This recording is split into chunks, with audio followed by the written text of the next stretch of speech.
Buenas tardes a todos. Estoy aquí frente a ustedes para decirles de modo categórico que Maquiavelo ha muerto.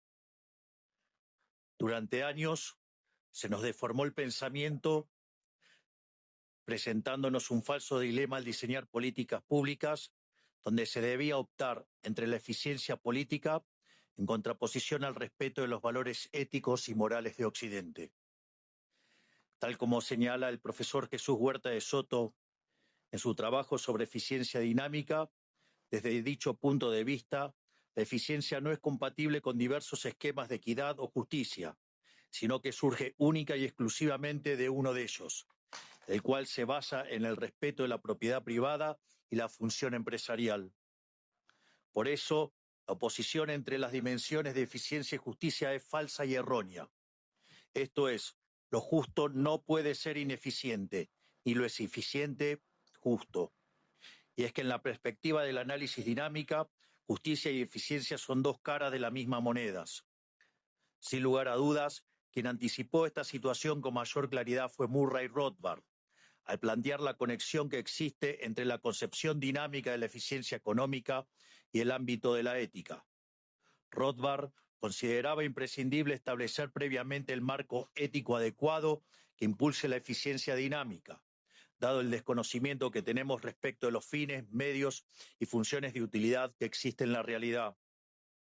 Así, para Rothbard, a lo cual adscribo, aún desde mi rol de presidente de la gran nación argentina, solo los principios éticos subyacentes en la cultura occidental pueden servir como criterio de eficiencia a la hora de tomar decisiones en materia de políticas públicas. Puesto en términos crudos, al momento de diseñarse las políticas públicas, resulta inadmisible desde el punto de vista de la ética y la moral sacrificar a la justicia en el altar de la eficiencia. Esta consigna en favor de los valores no solo está por encima de la eficiencia económica, sino que aún lo está muy por encima aún más de lo que es el utilitarismo político. Así, al dejar de lado los valores éticos y morales, ello deriva en políticas que no solo son injustas, sino que además llevan al colapso, no solo en lo económico, sino también en el plano de lo social, a punto tal que podría terminar acabando con la propia civilización occidental. Por ello, en 2024, en este foro señalé que Occidente estaba en peligro. A su vez, en mi exposición del 2025, mostré que las agendas y las políticas que se venían impulsando desde los distintos organismos y foros internacionales no eran ni más ni menos que todo un conjunto de políticas socialistas, arropadas de modo elegante para engañar a personas de almas nobles y bellas, con buenas intenciones, pero con los mismos resultados catastróficos de siempre. Por eso, nunca debemos olvidar las palabras de Thomas Sowell sobre el socialismo, el cual le reconocía el mérito de que suena muy lindo, pero cuya contracara es que siempre termina mal, horriblemente mal. Sin ir más lejos y más allá de los continuos desastres causados por el socialismo durante el siglo XX, vemos los daños aberrantes causados en Venezuela, y no solo por una caída del 80% de su PIB, sino que mucho peor aún, a la luz de establecimiento de una narcodictadura sangrienta cuyos tentáculos terroristas se expandieron por todo nuestro continente americano. Por ello, hoy más que nunca, frente a la degradación ética y moral que atraviesa Occidente, fruto de haber abrazado la nueva agenda socialista, es necesario resolver y impulsar las ideas de la libertad. Sin embargo, a diferencia del modo en que se encaró en el pasado, debe estar basado en un enfoque que estaba basado en un enfoque utilitarista. Hoy la defensa del sistema capitalista de libre empresa debe estar basada en su virtud ética y moral. Esto es, como señala Israel Kirzner, los socialistas de hoy no niegan la superioridad del capitalismo en lo productivo, lo cuestionan por ser injusto. Por ello, no basta con que el sistema sea más productivo, ya que si su raíz fuera injusta, el capitalismo no merecería ser defendido. Por lo tanto, hoy les demostraré que el capitalismo de libre empresa no solo es más productivo, sino que además es el único sistema que es justo. A su vez, les demostraré que no existe dilema entre el utilitarismo político y la política basada en valores, ya que si las mismas estuvieran en conflicto, ello implica que las bases del utilitarismo político deben descartarse por injustas. Por lo tanto, esto implicará que, si queremos salir de nuestro oscuro presente, debemos volver a inspirarnos en la filosofía griega, abrazar el derecho romano y retornar a los valores judeocristianos, los cuales nos permitirá salvar a Occidente. Gran parte de los conflictos humanos surgen de una fallida interrelación entre el derecho natural y el derecho positivo. Así, el derecho natural es la ley que debe regir al ser humano porque se adecúa a su naturaleza y por lo tanto es justo en sentido universal. Es una ley común para todos los hombres porque es intrínseca a su esencia y por lo tanto inmodificable e inmutable. Por otra parte, el derecho positivo es el que redactan los hombres para seguir a su conveniencia. De este modo, cuando la ley positiva está en consonancia con la ley natural, habrá justicia. En su defecto, será legal, pero no será legítima. En función de ello se reconocen dos derechos fundamentales: los derechos a la vida y a la libertad. El hombre nace vivo y nace libre y tiene derecho a conservar estos atributos de la naturaleza. Además, tiene derecho a que sus semejantes se lo respeten, en orden de buscar su propia felicidad, que sea el fin al que tiende todo hombre. En paralelo, tenemos los derechos adquiridos, los cuales no son naturales ni tampoco son inherentes al ser humano, sino que los mismos son ganados por merecimiento u obtenidos por regalo. De este modo, el derecho fundamental a la libertad se deriva del derecho adquirido de la propiedad privada, y ello se manifiesta en que podamos libremente adquirir un bien con el fruto de nuestro trabajo, o podemos recibir un bien que libremente nos den o hereden. A su vez, el derecho de propiedad, en especial por sus consecuencias dinámicas, se vincula con el principio de apropiación de Locke, por lo que ahora la propiedad no solo puede derivar en una donación, regalo, herencia y o intercambio, sino que se suma a la apropiación del descubrimiento y de una creación. Finalmente, estos derechos se complementan con el principio de no agresión, el cual establece que ningún ser humano tiene derecho a ejercer agresión de ningún tipo contra otro ser humano, lo cual no solo incluye la agresión física, sino también todo tipo de coacción, coerción y o imposición bajo amenaza de uso de la fuerza. De ahí que definimos liberalismo acorde al profesor Alberto Venegas Lynch hijo como el respeto irrestricto del proyecto de vida del prójimo, basado en el principio de no agresión y en defensa del derecho a la vida, a la libertad y a la propiedad, cuyas instituciones son la propiedad privada, los mercados libres de intervención estatal, la competencia entendida como libre entrada y salida, la división del trabajo y la cooperación social. Naturalmente, asociado a este ordenamiento social, surge la cuestión de si el mismo es justo. Por ende, para determinar si el sistema es justo, la referencia obligada es Ulpiano, cuya premisa básica constituye las bases del derecho romano y sin duda es uno de los pilares de la civilización occidental. Así, la justicia es la constante y persistente voluntad de otorgar a cada cual su derecho, esto es, la intención de dar a cada uno lo suyo, lo que le corresponde. Sin embargo, la sentencia de Ulpiano no se quedó ahí, sino que a continuación añadió que los principios del derecho constan en vivir de modo honesto, sin causar daño a nadie y dando a cada cual lo que es suyo. Por lo tanto, de todo esto se deriva que una de las características del capitalismo de libre empresa es que es una doctrina justa. Dado el entramado institucional emergente, el cual además hemos probado que el mismo es justo, ahora es momento de probar que además es eficiente. El primer planteo al respecto fue realizado por Adam Smith, quien utilizando el argumento de la mano invisible postulaba que cada individuo persiguiendo su propio interés llevaba al máximo bienestar social. Más tarde, los neoclásicos, guiados por una idea de la mano invisible basada en el óptimo de Pareto, lograron derivar el primer axioma de la economía del bienestar, esto es, todo equilibrio competitivo es óptimo de Pareto. Sin embargo, esto implicaba abrazar una estructura matemática que dejaba abiertas las puertas a la intervención estatal, bajo las buenas intenciones de corregir los fallos de mercados, los cuales, desde mi punto de vista, no existen.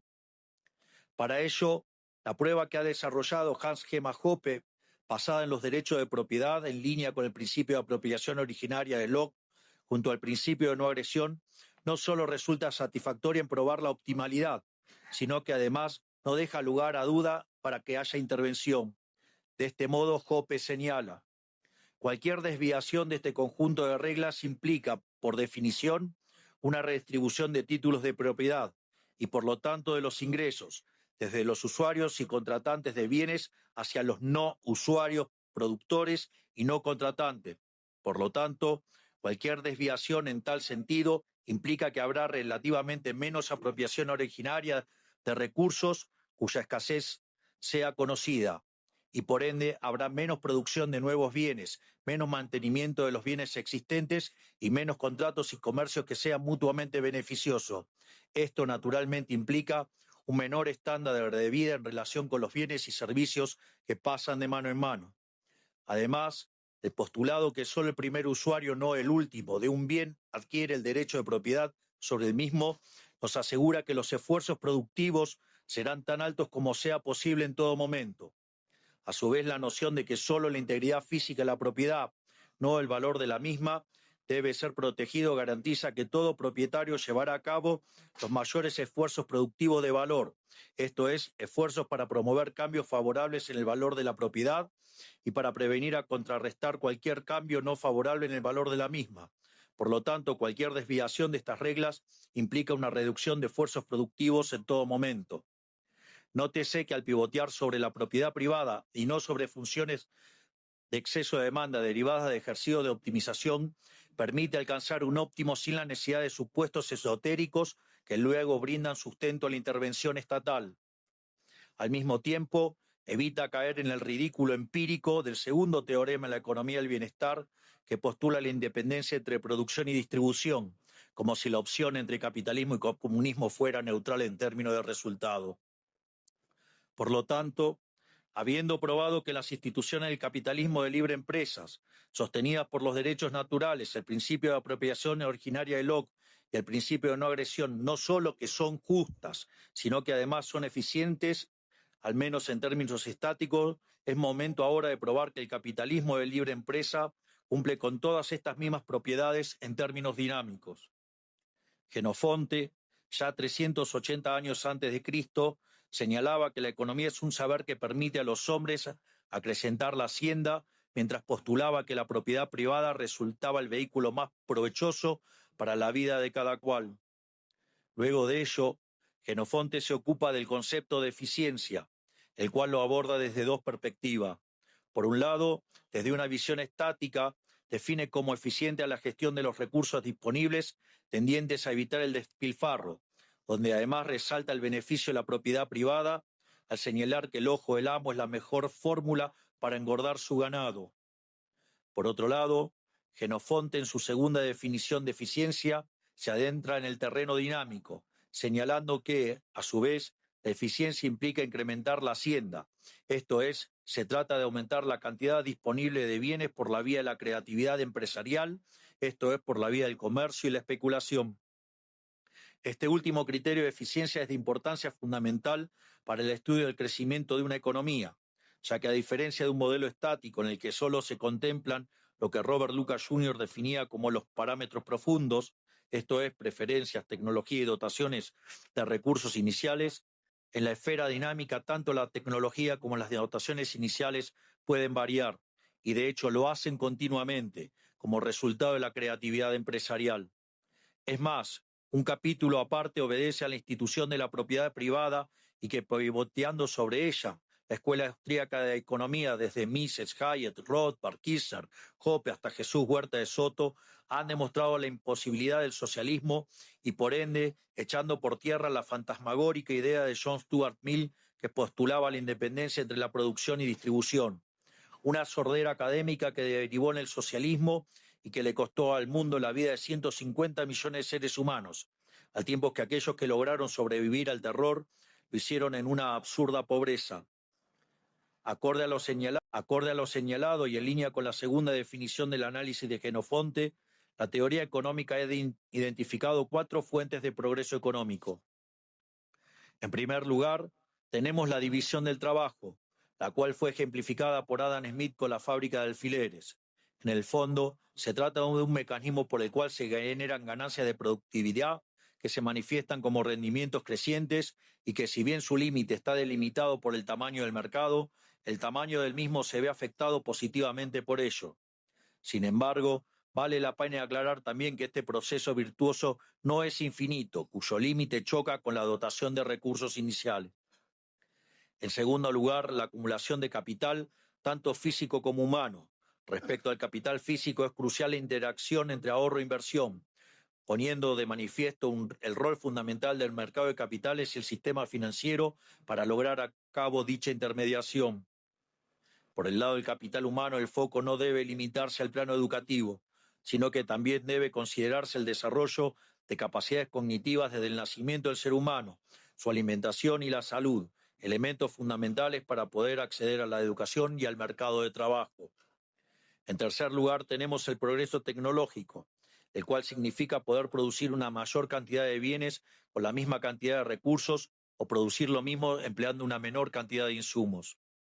Finalmente, tenemos el espíritu empresarial, o mejor dicho, la función empresarial, la cual, de acuerdo al profesor Puerta de Soto, constituye el principal motor del proceso de crecimiento económico, ya que si bien los tres factores señalados son importantes, sin empresarios no habrá producción y el nivel de vida sería extremadamente precario, donde la función empresarial no se focaliza tanto en la eficiencia de corto, sino más bien en el crecimiento de la cantidad de bienes y servicios, lo cual deriva en mayores niveles de vida. En función de todo esto, lo verdaderamente importante es expandir al máximo la frontera de posibilidad de la producción. Así, la eficiencia dinámica puede verse con la capacidad de una economía para impulsar la creatividad y la coordinación empresarial. A su vez, el criterio de eficiencia dinámica está indisolublemente unido al concepto de función empresarial, siendo esta la capacidad típicamente humana para darse cuenta de las oportunidades de ganancia que surgen en el entorno y actuando en consecuencia para aprovecharse de las mismas, haciendo que se vuelva fundamental la tarea de descubrir y crear nuevos fines y medios, impulsando una coordinación espontánea destinada a resolver los desequilibrios del mercado. Por otra parte, esta definición de eficiencia dinámica que propone Huerta de Soto combina adecuadamente y de modo coherente la idea de destrucción creativa de Schumpeter con la eficiencia adaptativa de North. Naturalmente, dado el rol de la función empresarial, son de vital importancia las instituciones bajo las cuales se desarrolla la misma. En este sentido, tanto Douglas North como Jesús Huerta de Soto ven como una función clave de las instituciones la de reducir la incertidumbre. Así, mientras North la presenta como un conjunto de restricciones ideadas por los humanos que estructuran la interacción social de un modo repetitivo, Huerta de Soto considera que estas instituciones concebidas por seres humanos emergen de un proceso de interacción social de modo espontáneo sin el diseño de una sola persona, las cuales reducen la incertidumbre del proceso de mercado. De este modo, como señala Roy Cordato, el marco institucional adecuado es el que favorezca el descubrimiento empresarial y la coordinación, por lo que en este marco la política económica debería orientarse a identificar y remover todas las trabas artificiales que dificultan el proceso empresarial y los intercambios voluntarios. En este sentido, dada la influencia determinante de las instituciones en el progreso económico, ello nos dirige la mirada hacia la importancia de la ética, ya que aquellas sociedades que adhieren a valores morales y principios éticos más sólidos en el respaldo de las instituciones serán dinámicamente más eficientes y con ello disfrutarán de una mayor prosperidad. Así, el problema ético fundamental para concebirse como la búsqueda de la mejor manera para fomentar la coordinación y la creación empresarial. Por lo tanto, en el campo de la ética social se llega a la conclusión de que la concepción del ser humano como un actor creativo y coordinador implica aceptar con carácter axiomático el principio de que todo ser humano tiene derecho a apropiarse de los resultados de su creatividad empresarial. Es decir, que la apropiación privada de los frutos de aquellos que crean y descubren los empresarios es un principio del derecho natural, porque si el actor no pudiera apropiarse de lo que crea o descubre, entonces se bloquearía su capacidad de detectar oportunidades de ganancias y desaparecería el incentivo que tiene para llevar a cabo sus acciones. En definitiva, en definitiva, el principio ético que acabamos de enunciar es la base fundamental ética de toda la economía de mercado. Por lo tanto, lo que acabamos de demostrar es que el capitalismo de libre empresa no solo que es justo, sino que además es eficiente y además es el que genera una mayor tasa de crecimiento. De modo, por lo tanto, dado el marco conceptual de la eficiencia dinámica y la existencia de dilemas entre eficiencia y valores éticos al momento de diseñar las políticas públicas, resulta de interés su implementación en la vida real. Más allá de los enormes logros que hemos mostrado durante esos años de gestión, extirpando un déficit fiscal de 15 puntos del PBI, bajando la inflación del 300% al 30%, reduciendo el riesgo país en 2.500 puntos básicos y haciendo crecer la economía, mientras que la pobreza bajó del 57 al 27%, llevando políticas públicas guiadas por valores éticos y morales. Me gustaría entonces hacer foco en el caso del Ministerio de Desregulación, o como lo llamamos puertas adentro, el Ministerio de los Rendimientos Crecientes. Dicho ministerio está inspirado en la evolución del PBI per cápita desde la era cristiana, el cual tiene la forma de un palo de hockey. Esta figura surge del hecho de que hasta el año 1800 el PBI per cápita es casi constante y a partir de ahí se multiplicó por 15 veces, en un contexto en el que se multiplicó por 10 el tamaño de la población. En paralelo, mientras que el PBI crecía, la pobreza extrema cayó de niveles del 95% al 10%. Sin embargo, esta maravilla implica la existencia de rendimientos crecientes, lo cual en economía se lo asocia a estructura de mercados concentrados, y ahí es donde surge el dilema de política pública entre eficiencia paretiana y justicia. En el análisis paretiano, los rendimientos crecientes implican la existencia de no convexidades en el conjunto de producción, lo cual, no permite derivar funciones de beneficios que arrojen un máximo, por lo que ni la oferta de bienes ni la demanda de insumos son óptimas. Frente a ello, se propone regular a las empresas y asimilarla a un caso perfectamente competitivo. Esto es, matar los rendimientos crecientes y con ello el crecimiento económico. Si no, miren los efectos que causa la regulación en todas partes del mundo.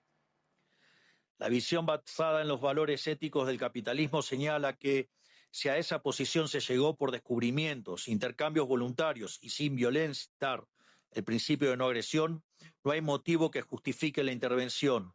De hecho, la intervención es una violación del derecho de propiedad, por lo que al castigar los beneficios, el crecimiento potencial de la economía cae. Por ende, la intervención y la regulación son dinámicamente ineficientes, por ser violentas y por ende injustas. Es por ello que desde la llegada a la administración en 2023 hemos llevado a cabo, gracias a la ciclópea tarea del ministro Federico Sturzenegger, 13.500 reformas estructurales, las cuales hoy nos permite tener una economía más eficiente dinámicamente, lo cual nos permite volver a crecer. Esto es Make Argentina Great Again. Por ende, esto muestra lo cuestionable del análisis del óptimo Pareto. En función del mismo, muchos consideran pertinente que se regulen dichas estructuras concentradas, asimilándolas en resultados a un modelo competitivo.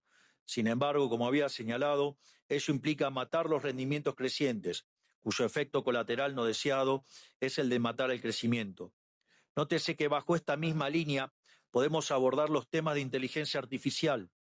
En este sentido, dicho instrumento podría verse como la versión siglo XXI de la fábrica de alfileres de Adam Smith, es decir, un potenciador de rendimientos crecientes y con ello mayor crecimiento y bienestar.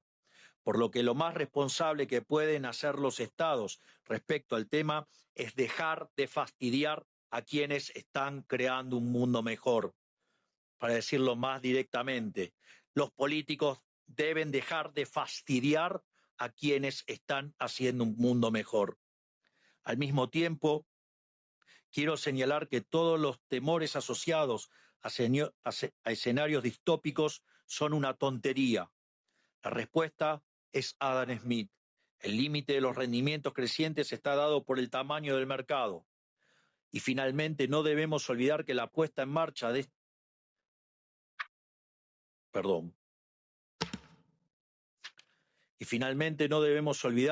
la puesta en marcha de estos proyectos requiere de insumos y recursos financieros reales, por lo que la expansión estará limitada por las dotaciones iniciales.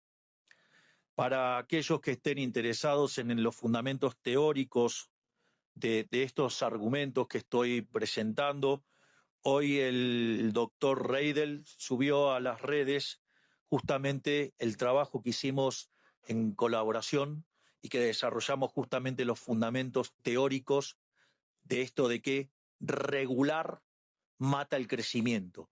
Es decir, la omnipotencia del Estado, las regulaciones destruyen el derecho de propiedad y eso mata los rendimientos crecientes y por ende, digamos, el crecimiento es menor.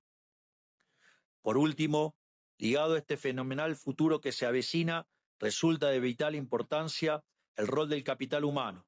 En este sentido, en Argentina, gracias a la gestión de la ministra Sandra Petovelo, a los sectores vulnerables hemos dejado de regalarle el pescado para enseñarles a pescar y, si es posible, a motivarlos que creen su propia empresa pesquera.